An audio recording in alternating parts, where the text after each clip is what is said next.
哎，好吧，这个林涛说郭玉琴的丈夫是赚红钱的，本来在大陆赚是很正常嘛，台商那么多，对，帮台湾这个去年赚了700多亿的美金的这个外汇，之前还更多，去年已经算是这么多年来最少的了，对台湾经济也没有也不无小补嘛，而且蛮大的帮助的，但是现在又变成说，你去就不对了，去就是这个什么亲共啊、亲中啊等等所以呢，那你郭玉琴丈夫不是也去吗？那你去又列别人的屋，在路上还不能拍拍的话，你是不是要上抖音？你的口音是大陆人还是台湾人？所以你就是超级双标被批评那另外呢，而且呢，他还找出一个资料，说呢，郭玉琴的老公呢，不也是他自己写的啦，说获得特殊凭证第一张福建省第一张进口非特殊用途化妆品，1个月就拿到了那郭玉琴说呢，我们总公司在台湾呢那这个是合法合规的台湾总公司那而且他现在赶快讲说，两岸不是不能交流我也没有说两岸不能交流那另外呢，这个郭玉琴说，你不要拿这个打我要打我要拿出真本事去讲我先生干什么呢所以呢，现在就变成说，好拿台湾合法这个总公司的薪水，这个其实无关，你拿那里就是你赚大陆钱，这边发薪水，这个不是一样吗？这有什么差别呢？另外呢，说这个沈博阳当时说，我爸爸是合法的台商，我是卖到中南美然后呢是这个帮大陆厂商赚钱的所以呢，他们就说别人就是要统战，就被统战，你就没问题所以这不是这个逻辑很奇怪吗？你这个逻辑应该是武道一以贯之，这个同样的一个逻辑嘛？怎么说你的就是这样，我的就是那样子呢？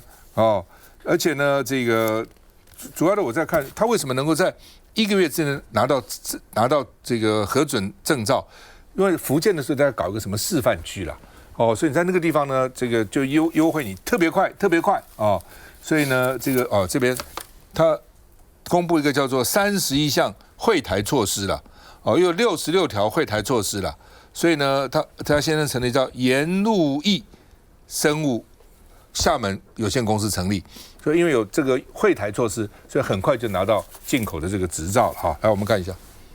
问一下你在拍什么吗？郭玉琴公审直播主翻车，虽然紧急删文道歉，但现在卷入赚红钱风波。桃园市议员詹江村爆料，郭玉琴的老公林轩廷在中国赚红钱，公司登记中国台湾，质疑这样的行为是共匪吗？自己可以赚红钱，为何别人在台湾直播却要被公审？我们与中国应该要平等，两岸不是不能交流。林轩廷过去曾担任电视购物台制作人、电商，现在遭曝曾任面膜公司的大中华区总经理、左健达生技大陆区业务协理以及颜路易生技公司的董事。郭玉琴解释，丈夫只是专业经理人，挂名董事，领的是台湾钱。但国民党爆料，福建省大开绿灯给颜路易公司，连福建省都为了郭玉琴你的先生大开绿灯，这到底是什么样的红色？高度机敏的这种紧密的关系。郭玉琴反酸，蓝营自以为捡到枪，再次把话题拉回大罢免。但我先生他是在合法合规的台湾的总公司，当时他是专业经理人，他领的是台湾的薪水，或者是在之前，我们也可以看得到，像王宏威委员，他可以大摇大摆的走进这个中国的央视，拿红钱最佳的写照，再次的提醒大家，7月26号，请站出来投票，大罢免一定会大成功。郭玉琴，你当初用什么标准在指责人家？你就用同样的标准要求你自己就好了。讲多的都只是让你自己越来越丢脸。郭玉琴强调，两岸不是不能交流，再也反酸，那就用同样标准检视自己，不要双标。来，伟汉。其实这件事情真的是现在网络上好多网友都在想说，辉安哥，我想听你评论一下，就是大型班车现场。好，那郭玉琴委员刚刚那个伟善跟大家这个说哈，他已经诚挚道歉，他不应该那样做，这是分好几个层次。第一个就是这个街头的自拍，再来就是大家回去查哟，发现说你的先生以前也在这个中国大陆经商工作登记。那至于说我们台湾哪一个人去中国大陆做生意要登记那个就是在那边做生意，哪一个可以不写中国台湾？一定都要嘛，就像你到台湾来，你到台北市政府、到台中市政府，一定都是中华民国，就是这样哈。所以这个不要用，你看哦，他用中国台湾，谁去，不管你的蓝、绿、白的政治倾向都一样。所以商业交流、文化交流，我就想就把它切开嘛，人家只是单纯商业交流，就不要讲到政治去。好，这是其一。其二，其实国会选委员他现在目前面对这么多网络的这个可以说是网暴了啦，就是说网暴的意思是说很多人讨论，我不是说讲暴力而已，就是网暴式的大家讨论，连他的先生他也讲他先生已经4年前就离开了，不过没有用，大家继续在讨论，就是因为出自于刚刚前面那一段我们在讲的那个好，就是4坪商圈的自拍案。其实观众朋友关键在2个点，就是到底是为了儿少还是为了国安？因为我更关注的还不是郭玉群委员的这个案子，因为他跟当事人那位先生已经和解，他也就跟他道歉了。我们刚刚新闻片段放，还有另外一位戴姓女子，她是在松山区拍完以后，现在调查局要通知她到案了，所以这看起来不是一个特例，而是最近好几个。我上礼拜看到一个新闻，有一个人在捷运上面也是像滑手机看自己，他喜欢健身，也被对方问说你在干什么？你是哪里人？好，也在问，就是是不是现在有一个氛围，就是小心匪谍就在你身边，看到路边有人在拍，或路边有人在干什么，你都要去纠举一下。那因为郭玉群委员当下去怀疑说那个人在拍什么，是拍小孩还是在刺探这个所谓我们的街景的当下就已经确认不是的状况，他后续真的不需要 po 文，他去 po 文这个事情就完全。这个完全没有必要，而且呢，对方根本都告诉你他没有了，你还要去等于出征的男生就被反出征嘛。但我们刚刚前面新闻那一段的，有一个戴姓女子，她是拍了街景以后，当下也是另外一个人去问她说你在拍什么，就问完之后呢，她去告警察了，她说这个人违反儿少跟国安，同时告2个，你到底是违反儿少还是国安？第二，后来警察局就把这个函送到了调查局，现在调查局已经发了通知，请戴姓女子，好，就是刚刚 TBS 那个新闻前一段，大家可以去看一下。那这如果是这样的话，变成是我们在台湾随时都可以指控别人有国安的疑虑，我觉得这个事情要好好处理。因为如果只是拍街景，当然我们不可以没有任何的危机意识啦，任何的军事要保不可以拍。可是如果光是街景拍，然后就因为路人的冲突或者是检举，就真的得跑一下市调处或是调查局的话，那这样的话基本上是扰民，民众会受不了的。还有没？我觉得台湾怎么会堕落到现在这种程度哈？好像全民警总的那个时代又来临了，这件事情我觉得蛮不可思议的。因为台湾的人啊，很喜欢拿跟中国大陆做标准。中国大陆确实有网管没有错，可是他的网管是管制他自己内部的这个网络传输。那像馆长去，他为什么说他不可能跟这个中国大陆什么申请特许执照？因为他用的是中华电信或者是台湾的手机漫游的话呢，中国大陆是管不到的，它是直接漫游，它就上 YouTube， 它没有任何一个环节可以管。那所以呢，你在中国大陆做直播，中国大陆直播流行到什么情况？我随便去一个什么杭州啊、乌镇啊什么的，同时之间有200-300人通通在那边做直播。那你要觉得说台湾现在还不如中国大陆吗？人家在那边做直播，有穿时装的，有穿古装的，有在干嘛的？真的哦，大陆现在那个汉服风真的好令人惊讶哦。那像那种哦，我们作为路人甲乙丙哦，我们躲都来不及了。你还会想说要不要被他拍到？我们才不要被他拍到嘞！一个古装突然出现，我们一个大头，不是很奇怪吗？那所以我的意思就是说，怎么会台湾沦于这种？本来以为你整天都说我们跟对岸的竞争是一种生活形态跟价值的竞争，那请问我们的自由价值不就是自拍的自由吗？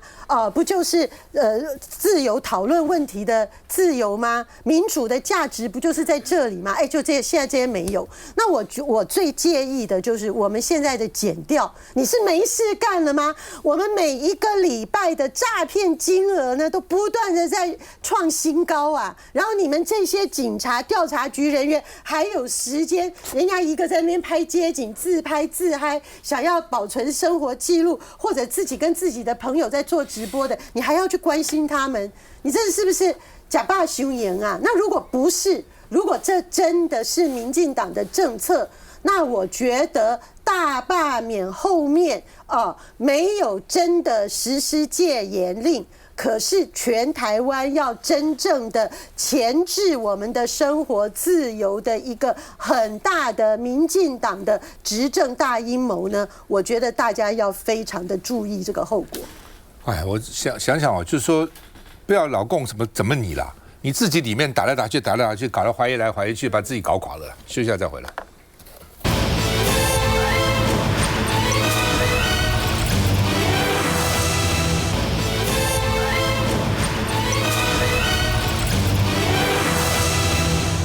好，那么蓝营怕民进党的委员有17个案子，现在终于确定，通通败了，一案都没成功。哦，原来台北市的士林北投是有机会的。哦，我后来问他们说，他们联署其实差不多是到的。哦，超过几千个，但是因为领衔人不见了，跑了。哦，所以呢，那是唯一2阶联署其实够的，但是因为领衔人没有了，所以又送不出去。所以就是不收件了哈，所以呢，要不然就是有时候件数不足不够哦，要不然就是有些这个死亡联署啦哦等等，所以呢0啊17件通通没成啊。那最后就是罢免李坤城、陈俊宇，因为件数不足，所以不送件了，所以呢等于是全军覆没了啊，一个都没有0啊。那另外呢，罢免民进党现在成了民进党罢免国民党好像成25万嘛哈，那还有5个国民党委员。还在补件，因为补件的时间还没到，还在补件哦。2个案子在审查哦。那另外呢，这个游淑慧就讲，那个时间都刚刚好哦，什么时候起诉了，什么时候怎么样的，怎么会那么巧？所以呢，他认为7月还有第2战场，不是只有第1战场啊。那另外呢，这个新北今天也地检署起诉国民党新北市党部书记长等31个人，没有一个罢免成功，还被起诉那么一大堆人。现在不是就是要不然就是约谈，要不然就是搜索，要不然就是这个起诉，要不然就是羁押啊。那另外呢，说这个柯建铭被访问的时候，是突然没有拿拐杖了哦？难道大罢免治百病吗？柯建铭说，国民党倒了，我的脚就好了哦，所以他现在不用拐杖了啊。那另外呢，这个到时候呢，如果罢成了，要补选呢哦。那柯建铭说是以罢团提名为主。罢免的团体提名谁？因为罢免都有功啊，罢免团这个提名谁就提名谁啊。但是民进党在后面都罢免，只靠罢团能够成功吗？没有民进党在后面吗？现在罢团要提名谁？民进党都没有意见吗？哦，那他说民进党会全力动员来支持这些罢团提名的人哈。那国民党这边呢说他们要办100场说明会，100场呢500人以上，比较中型的场啊。然后呢说这个跟白营合作，希望把年轻的选票推出来。我们看一下，下午呢有几位前辈来我这边关切哦，我们商讨最后的结果呢，就是呢就不送件，最后抢救失败，非常抱歉。陈升一鞠躬道歉，因为蓝军罢免民进党立委最后的希望确定失败，原先要送件的罢免李坤城团队到最后一刻没送件成功，只是前一天领衔人贴出团队照片，发问出27000份联署书造册中，就被当事人李坤城质疑，照片不是在造册，是罢团抄名册的铁证。这2张照片呢，再度的爆破国民党。你看这个服装，还有联署书的数量，都不像是现在夏至刚过的照片的穿着也好，自曝了国民党正在集体伪造罢免联署书，从来没有抄半份别人的联署。李坤城他说了嘛，他那个去检举说，我昨天晚上发的照片是我们抄联署的铁证。侦查终结的时候呢，相信大家就会有答案。只是随着幽灵联署案，蓝营宜兰党部干部党公陆续被起诉后，罢免陈俊宇团队也确定不送件。罢免过程内底所产生幽灵联署的案件，咱尊重司法调查的程序。我嘛相信，伫这届的罢免对宜兰县来讲是民主宝贵的一个经验。面对罢绿委确定挂蛋，24位蓝委罢免案7月26号将要登场。先前被质疑大预言投票日起的民进党团总召柯建铭终于亲上火线。国民党不要疑问到这种程度，他把责任推给我，子期将至还不知是否。大败大成功，这大成功就全部掉了。面对罢免战，蓝军全军覆没，如今如何守住31席区域立委成了当务之急。颜志，其实那个民进党协助的罢团罢免我们国民党立委也有很多可以值得查的地方。就是158000个嘛，158000那是无效的。那当然罢团讲说很多部分是第1阶段跟第2阶段重复。那我不讲这一块，我就讲比如说丁学中丁学忠是中选会直接认定有将近300份是伪造。那中选会要认定伪造不容易啊，因为中选会他是寄那个查询单，人家是回函说没有连才会被认定伪造，就有300份。那中选会大概只有寄1%左右，就可以直接认定300份。可见这背后当然是有很大的问题。所以他不是全部寄是吧？他不是全部寄，他寄很小一部分查询单而已。还有另外一个是重复，我讲的不是1阶、2阶重复，我讲的是2阶，本身2阶就重复。举例来讲，像郑前，他有大概接近3000份是在2阶段重复联署，就是在这个60天内，有人签了之后，签了第1份，又签第2份，再签第3份，这有可能吗？你都忘记你签过第1份哦。而且霸团不是最常讲的就是他每一份都拿着身份证仔细对，可见你对于签每一份你都很有印象，你怎么会去签第2份？所以这个当然是有问题。那死亡联署也是有啊，像油耗有50几件死亡联署，你不要讲说全部都是联署完死掉，我觉得这个可以去查嘛。可是问题是，当中选会面临到大家在怀疑这些是不是伪造的时候，中选会就说啊，那个东西都是依法剔除啦，那个不是伪造。问题是你没查怎么知道？当初民进党在指控国民党说是不是有死亡联署，也是后来查了之后才说有些抄的啊。所以你不能说连查都不查就讲说啊那是依法剔除，我觉得这个就双标啦。所以希望中选会可以秉持的这个一样的标准来办。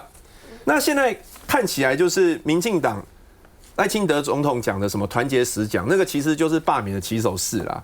那个柯建铭有说嘛，就说在最后阶段赖总统就会登场了嘛。那现在就是团结10讲，我是不相信民进党发言人说的。他说为什么会有这个团结10讲，是因为蓝白的那个主席不愿意去听国安简报，所以他要对人民讲，不是啊，国安简报不是机密吗？你怎么可以对人民讲？所以他们现在就是随便掰理由啊，来讲这个事，这个就是要催罢免票。那催罢免票的方式就是要用，就是说，哎呀，台湾要团结啊，因为我们有那个中国大陆的要并吞我们啊，要团结啊，然后所以呢要罢免蓝国民党立委，这就是这一招嘛，就是这一招。那我觉得这一招现在其实台湾人有点听腻的啦，尤其是像刚刚那个郭玉琴的那个问题，大家就觉得说你实在是有点太过度了。那么现在台湾人难道连在公园自拍的权利都没有了吗？我在公园随便自拍一下，我都要想说会不会忽然有一个人讲说我是不是共谍？这个已经在国内已经散布这种仇恨跟对立到一个非常严重的地步，我觉得已经引起反弹了。那这个反弹的结果，大家都不能接受，所以其实实际上反对罢免人是比较多，所以接下来大家就是想要就是把不同意票把它吹出来啦，才会有可能31-0，现在25-0嘛，对不对？他们才6个，什么还在审查，到时候有可能到31-0吗？其实我觉得。现在啊，对国民党来说，到底是几比几？其实我觉得已经相对不是那么重要了，因为现在其实主轴已经非常清楚定调，就是在反罢免嘛。那所以我觉得，过去的确是以罢制罢，希望有一些就是民进党表现不好的立委，有些成案件数，然后用罢免来反制罢免。但我觉得过去如果说这样子的一个策略，它有需要调整的地方，那现在都已经到了1个月01天了，就要进行投票了，那赶快去做策略上的调整，赶快就是全心来去做这个反罢免的一个策略上面的一个考量。所以我觉得其实不用再去拘泥到底是多少比多少了，现在就是全心来去进行反罢免，包含我们要叫我们的支持者出来投票，包含现在在讨论的是不是要出圈。所谓出圈，那就是我们的论述到底有没有办法去说服包含年轻族群，包含中间族群。但我觉得的确在罢免的这一个制度底下，你要去出圈，把这个论述去说服中间族群以及年轻族群，它是有困难度的。困难度其实在于不是说他不相信，没有办法去接受我们的论述，而是在于这个投票动力对于他来说到底有没有足够大到我要去出门投这个票。所以我反过来想要问观众朋友，还要想要问所有的人，你们想过今天民进党在罢免这些国民党立委的时候，他们有什么强而有力的论述吗？其实没有就只有一个而已，中共同路人。所以反过头来说，我们国民党一直在强调说什么我们的论述有多棒。我们所有的立委最近我也主持过非常多场的政策说明会，每个人真的是讲到所有都已经那个时间到了，都还讲不完自己对地方做了多少的好事。的确做了很多的事，没有错，我们很努力很用心的在讲说我们对地方到底有多棒。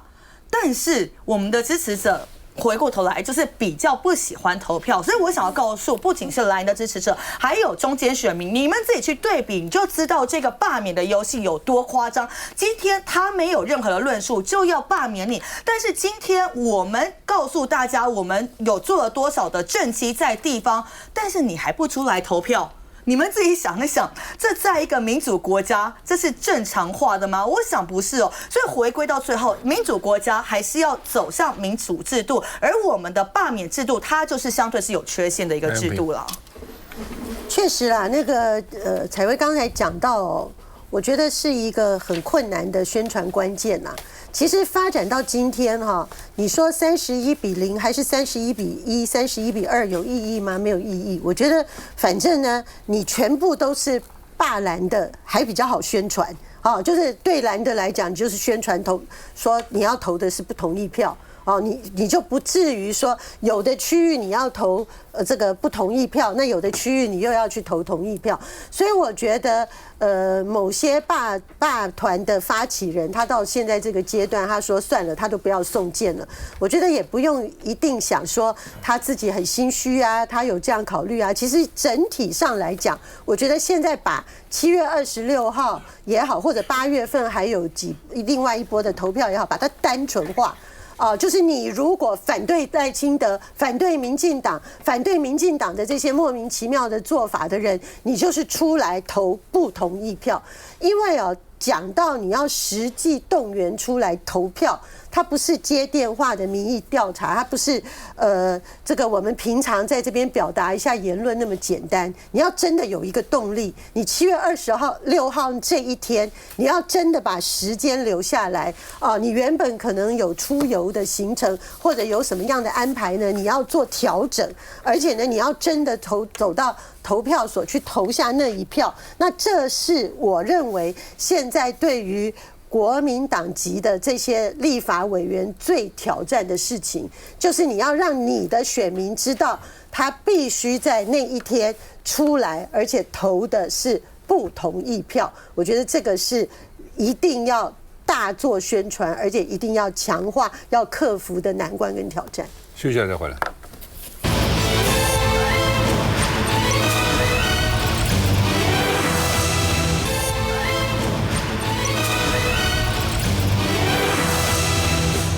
好，《中国时报》今天头版头居然登的是林岱华呢被起诉。我在讲一个立委被起诉，值得放在头版嘛？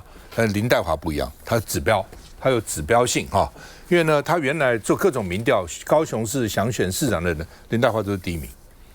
然后突然是被起诉，而且呢，我给他算了一下，说5、6年，他说助理费什么5、6年都是这样。那你现在还知道吗？5、6年呢？不，你以前不知道吗？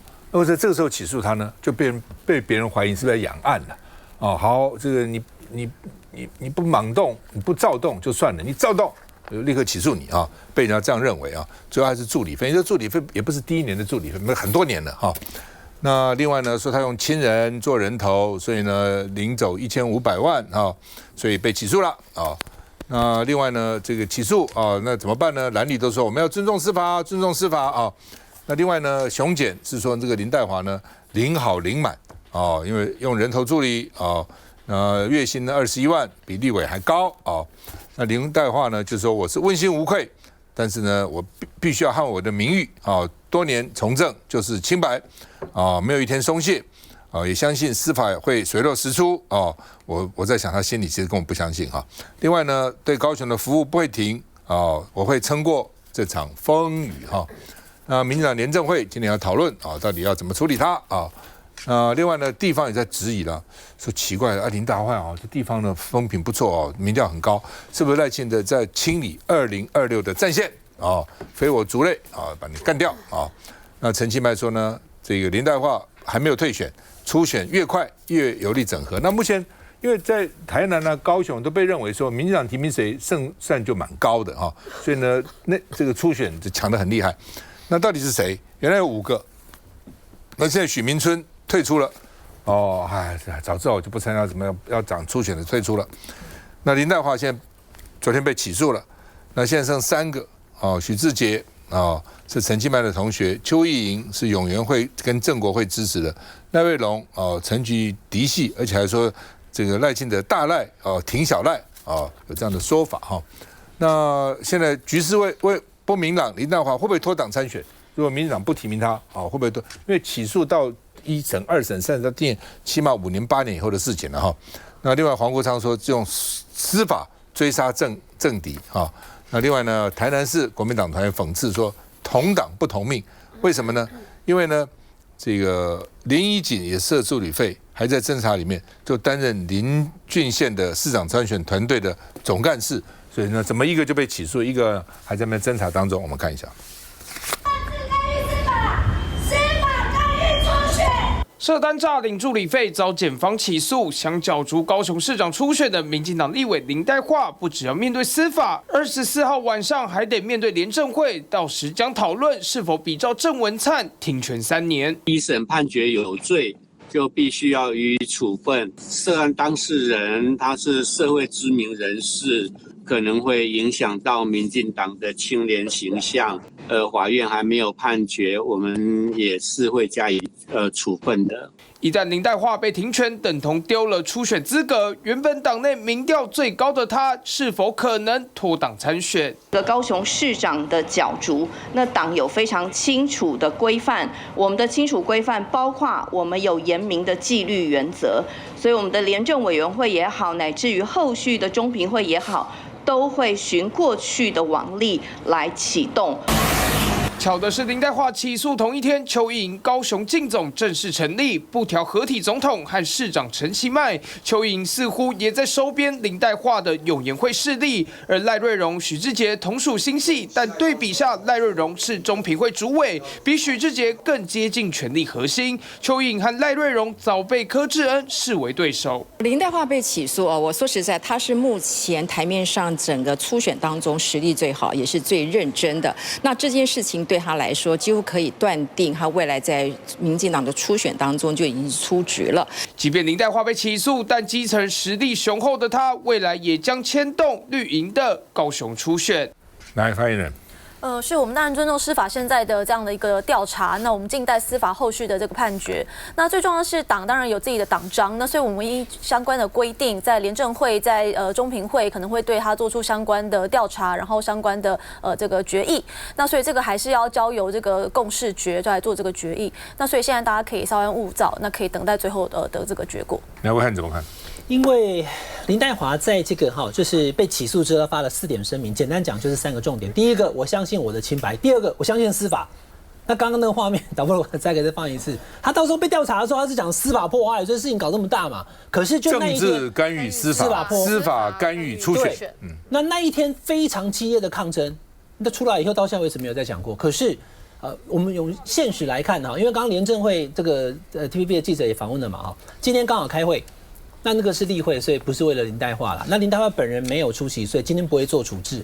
可是观众朋友，那个民进党的廉政会是一审如果被判有罪，就会取消他的这个党权，他就没有办法代表参选。好，那现在是2025年的6月，真正选举是2026年的11月。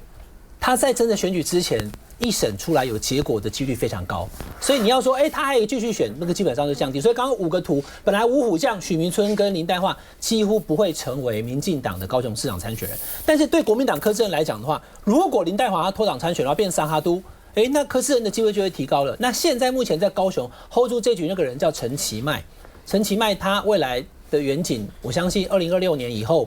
2027对不起，2026到他做到12月25，他当行政院长的机会应该是不小的，所以他一定会想尽办法做2件事。第一个就是一定要让高雄市市长民进党继续当选；第二个就是他必须把这个局给处理好。那当然了哈，因为刚刚我们也特别提到，除了林岱樺之外，还有林怡瑾，而且还有台北市议会的陈怡君呢。民进党几个议员跟立委这个助理费案，他们都有正在被侦办，并且被调查当中。那因为林怡瑾没有要选，所以没有这个问题。但林岱樺是原本 TVBS 民调最高的一位。他会不会就是觉得不服气，或是说要选到底？这个会牵动高雄市长的选举。但以这个状况看起来，好，你现在不要认为说林岱樺就一定会说我选到底，因为他的声明4点当中说，我会继续对高雄的服务，就这段期间，好，那我的这个问政也会继续，对自己的清白有信心。还不确定林岱樺要不要选，林岱樺选或不选高雄市长这一局，会对高雄市的选情造成很大的影响。赖永平，我觉得林岱樺哈，他会不会赌上他的个人政治生命哦？这一点呢，确实现在是打一个问号，因为他要在这个民进党全力打压的情况下去拼无党籍的市长，这个当然很困难。但是呢，他如果要保住他自己的立委哦，因为这个选举你只要没有褫夺公权，其实你在司法过程中你还是能够选的。所以在这种过程里面呢，他会怎么处理这个助理费？尤其这个助理费啊，你在检察官起诉之前，你如果有去认罪呢，你还是可以有机会这个还起诉或者如何。那甚至你到了法院去以后呢，你都还有机会再去做处理哦。那甚至法院的判决呢，也不一定马上一审的定验就是最后的终局。所以林岱樺的政治他怎么选择，我们不知道。但是民进党的动作很快。第一个呢，民进党现在已经传出来，他们在高雄做民调，谁比较强的时候，他们已经自动把林岱樺的名字排除了，这是第一点。第二点呢，大家还记不记得那个吴怡农啊？前几天才在发一个脸书，很不高兴说这个民进党可能他也是没有初选要没收初选。对，那所以到最后会不会发生这个状况？那如果最后赖清德完全跟蔡英文一样哦，所有的人都要他用什么选对会啊、对策委员会啊、党主席一把抓，根本没有初选的话，那林岱樺是绝对没有机会被民进党提名，不管司法走到什么。那才会有没有政治干预？你觉得？我觉得当然有啊，林岱樺又不是第一天当立委，他当立委其实当了非常非常久，而且过去其实他在高雄影响力的确是非常深啊。那尤其我自己是高雄人嘛，所以我在今年回去过年的时候，说真的，我真的到每一条街、大街小巷都是林岱樺的那个扇子，就是工读生，真的是。不要说24小时，12个小时都是真的，都是有可能从新乐街，然后到莲池潭的街。所以林岱樺他的确在这个高雄，在南部他的这个影响力是非常大的。那今天其实非常明显嘛，这个时间点你把这个案子提出来，不要说是养案啦，你就是选择性办案。所以我觉得对林岱樺来说，我反而觉得他未来会有机会站下去，站下去，因为他只有站下去，他才可以捍卫自己的一个清白。但是我觉得从林岱樺这件事情，你就可以知道赖清德他所有的手法都是一样的，那就是不断的斗在野党，斗自己党内的这一些政敌，只要不满谁。就是骂过他，然后只要是谁对他有意见的，通通就是把他斗到死为止。所以我觉得现在包含有几个瑟发抖，这个第一个陈亭妃嘛，再来还有简舒培，听说现在他也非常的担心，因为自己骂过这个赖清德超级蠢嘛，所以我觉得现在反而是这个民进党党内接下来有几个都觉得自己会被针对的，因为从林岱樺的身上就可以看得出来赖清德他就是只是为了自己的政治利益斗到底而已。而吴怡农为什么要发那一篇呢？不要忘记前几天才有个新闻，不是说什么吴乃仁的儿子要到我们中山大同去选吗？吴怡农一个不选的人，他去发这一篇，为什么呢？其实我有听说啊，他是担心这个他的好像表弟嘛，还是堂弟，对，堂弟可能接下来会因此而受到一些冲击，是不是就没有初选这件事情？所以他先帮他堂弟去设了一个防火墙。所以我觉得赖清德自己党内都团结不好了，你还要讲什么这个团结国家实讲，真的是有够可笑。就是说这样看林岱樺了，就是说如果他不选，他大概司法我看饶不过他的。我们看这个情况，检察官就讲的话都很狠了，那选困难又蛮大的，但是那是唯一，他如果当选了以后，情况有改变。民进党以前很喜欢讲一句话，从党外就是当选过关，落选被关。那林岱樺到底会怎么决定？可能要自己做决定。休息再回来。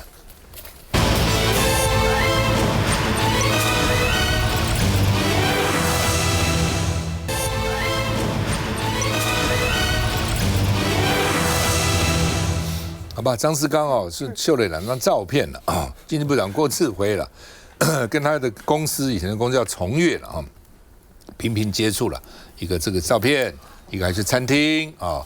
所以呢，就到底有没有利益回避嘛？那照理讲，你经济部事情那么忙，也是最近的问题一大堆，关税的问题啊，什么打仗的问题，你还是跟你自己公司私下接触到怎么回事啊？那另外呢，4月28号，经济部民意宴请 AIT 挑在他72还有持股的崇越集团属的 MD 餐厅啊。那另外呢，这个多次被质疑是公私不分啊，搭公务车餐叙送自家的礼盒啊，买自家的礼盒送。那这个自家礼盒有没有报账？是你真的个人送吗？还是有报公家的账哈？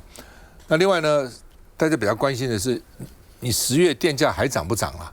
哦，因为台电第一季就亏损315亿了。如果你第一季亏315亿，那你一年不是要亏到上千亿吗？又要亏到3000，那怎么样？政府又要再补贴你，哦，所以呢，那可能要调电价9%，很多啊。那郭智慧就说呢，你们不要砍补贴啊，哦就好啦，哦，应该政府拨补来照顾国人啊，哦，其实从某角度看，最后还是一样，那是纳税钱了啊。那经济部长说，你不补贴给我，我不涨电价，我就反映不了成本了。那你们成本为什么这么高呢？为什么你成本要这么高？你成本不能低一点吗？哦，所以呢，这个前4个月435亿啊，所以呢，一年差不多将近1000亿了哈。那网络就说你能源错误嘛，能源政策错误嘛，所以你赔钱嘛。另外呢，现在因为要发展光电了，怎么已经走火入魔了？只要发展光电就是政治正确。那他们讲大树，现在大家在吃荔枝，对不对？高雄大树荔枝很好吃，很多荔枝都大树来的。哦，原来山林就被先挖成这样子，哦，然后呢就变成这样，不是很好吗？蓝色就光电板啦，好什么好？就你的土地就被破坏了，哦，你说你重视环保哦，然后呢你要发展光电绿能，但是你先把绿色统统破坏掉了，哦，你看2022年是这样，到了2023年就变成这样了，光秃秃的，然后到了25年光电板上去，哦，就变成这样子哈。所以呢，这个到底说经济部赶快被人家一揭发以后就撤照了啊。那另外呢，这个2026年再生能源能不能达标？郭智慧说保证不跳票了哈。你现在能源问题不是这么一句话了哦。第一个说你要不要发展绿能？第二，绿能到底有多少钱？绿能稳不稳？贵不贵？绿能这么能不能弥补你的核能哦或其他的哦？这是连串的问题了，不是只是有没有电，有电又怎样？有电很贵啊，那是另外一事情了。我们看一下。经济部长郭智慧又被拍到傍晚6点现身在老东家崇越集团旗下的私厨餐厅，密会的人是集团副董座赖山贵，搭的座车是经济部的公务车。显见他目前为止跟崇越的关系还是千丝万缕。不要忘记，他的主要的身份是经济部长，难道白天当部长，晚上变成董事长？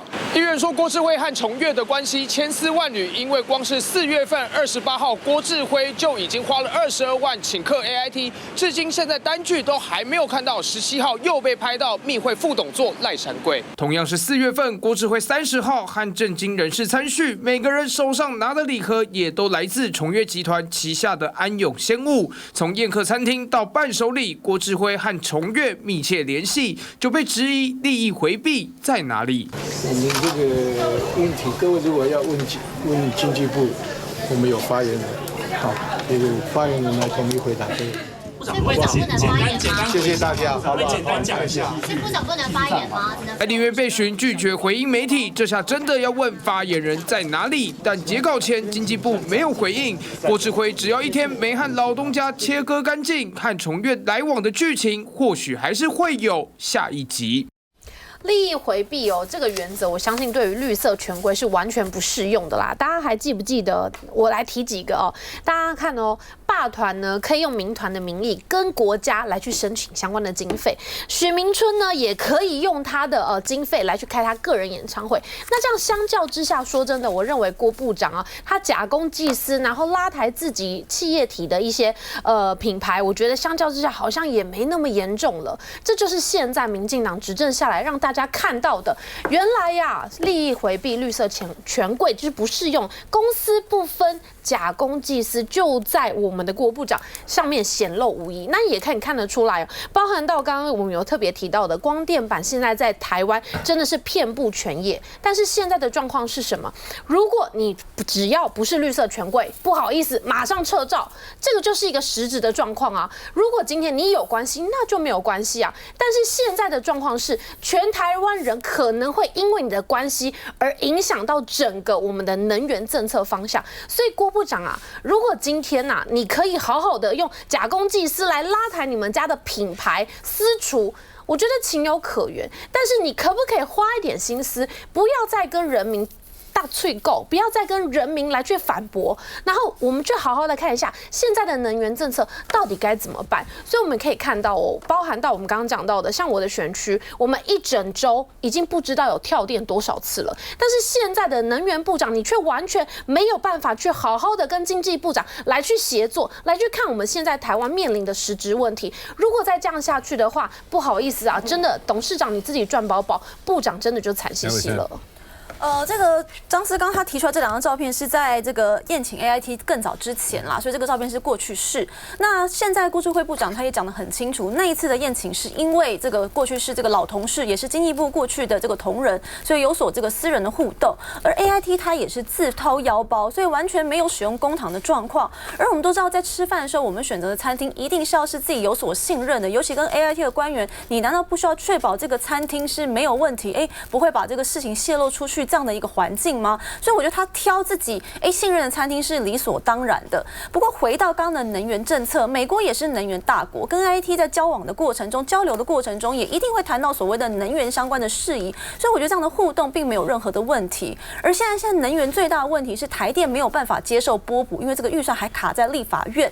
我们根据最新的民调，有超过52%的民众是希望台电赶快拨补，因为如果没有拨补的话，这个电价是一定会涨上去。夏天已经到了，所以大家真的是很期待赶快把这个预算放进去，不要再拖，不要再闹了。而所以国民党最喜欢提的核能，目前非核家园依然是台湾的共识，所以台湾现在的整个能源政策还是走在全民共识的道路之上。所以大家还是要搞清楚，现阶段我们最重要的当然能源稳定，大家都关心缺不缺电，不过事实就是现在台湾并不缺电，而更大的重点是台湾必须要维持自己的能源自主。我们当然最好是不要依赖所谓的煤，不要依赖天然气。那最好的方法，绿能的发展当然还是我们现阶段的重中之重。那只要有这个能源可以持续的去稳定，我们就不怕任何来自国防安全上的攻击。来，文平。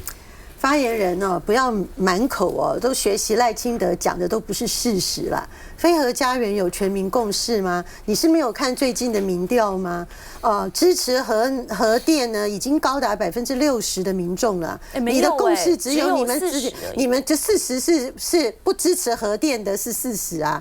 所以议的高达75%啊。对啊，所以这个问题啊，我觉得其他的事情啊，你们抗中保台，你们已经中了那个毒，我们也就不要讲你了。你连能源这种很务实民生的问题也要骗哦，我觉得这种真的不是务实面对问题。尤其是我欣赏发言人最后讲的一句话：台湾现在面临这种情势，你要想办法电力要自主啊！你知道我们台湾整个能源政策错误的问题丢脸丢到美国国会，连美国国